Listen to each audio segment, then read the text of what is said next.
Why, hello there, my friends. This is Dutch with Dutch Ritz, and welcome to the party.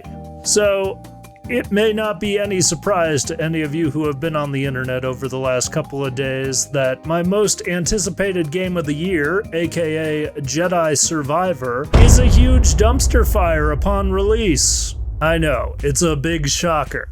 A AAA game that was released by EA on day one is not in the best of shape. In fact, this is pretty par for the course as far as EA Star Wars games go. Considering that the last game in the series came out in 2019 though, I just had this weird feeling that this would be a little bit different this time. You know, like what else is Respawn working on that's, you know, their main project? This is like their main thing. I expected that it would release with very minimal bugs, and if there were any, it wouldn't be anything to this scale. This is crazy. We have elements dropping out, we have frame rate issues, we have just audio syncing issues with the cutscenes.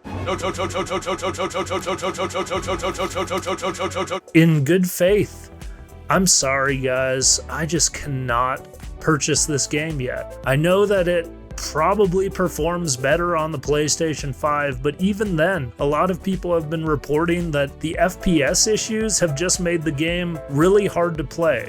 And it looks like it's going to be a very good game after all these issues get fixed, but as is just typical these days, on release, AAA games are just broken most of the time, unless they come from a really solid reputation developer like From Software or something. But a game from EA, you never know what you're gonna get.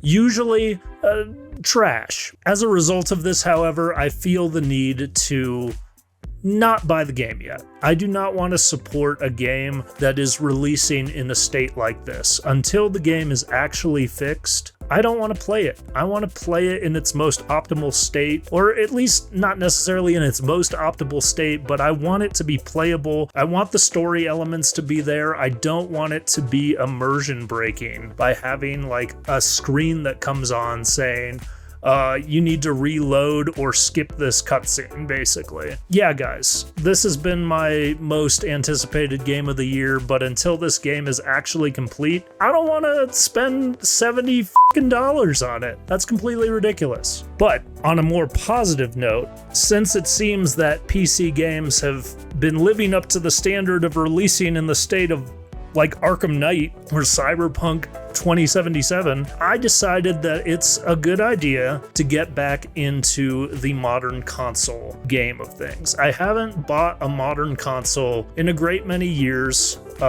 basically since mid last gen. I haven't thrown down on either the Xbox Series X or the PS5. And up to this point, I have been predominantly using Xbox in my life, mostly because it was just a more available option to me when I was younger, and I've been sticking with that system ever since, especially since my gaming library has been on Xbox. But a lot of the games I am very nostalgic for are on PlayStation. The first console I actually ever owned was a PlayStation 1 that my friend gave me after he bought his PS2.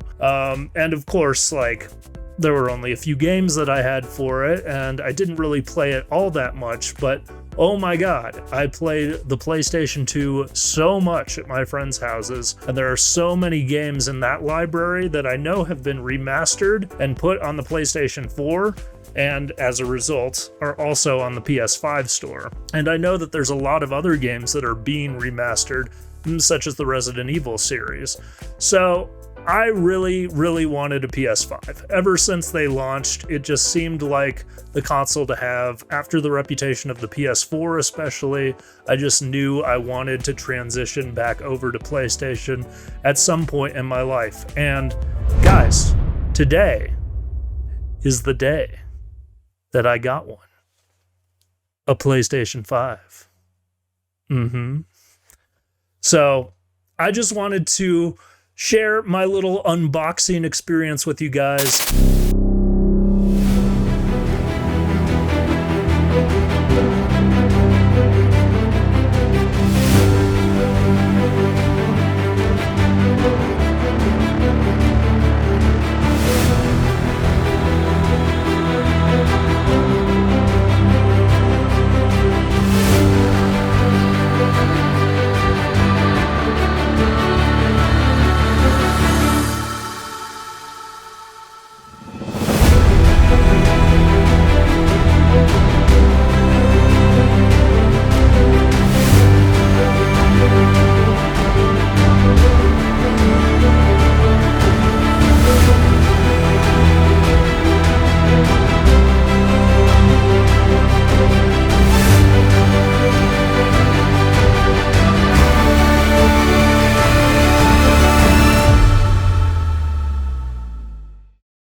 I'm really stoked that the day has finally come where I have jumped back on that PlayStation bandwagon, where there's some of my favorite games of all time that I'll be able to replay and make videos about in the future. And yeah, guys, I might even start like a separate Let's Play channel, get another capture card so I can use my nice camera and record footage from my consoles at the same time. Yeah, guys, I'm just so excited about the future of my participation with gaming, and just to be able to revisit a lot of titles and to play titles on just a well-lubricated console, to buy games closer to release that have less bugs and less things to get patched out. I got extremely lucky with some of the purchases that I did over the last couple years or so. Luckily, Elden Ring, despite some of its early frame rate issues, was completely playable when I played it on PC. But yeah, guys, I just really miss playing on consoles. I played on consoles pretty much my entire life, from my childhood up to this point, and I still like using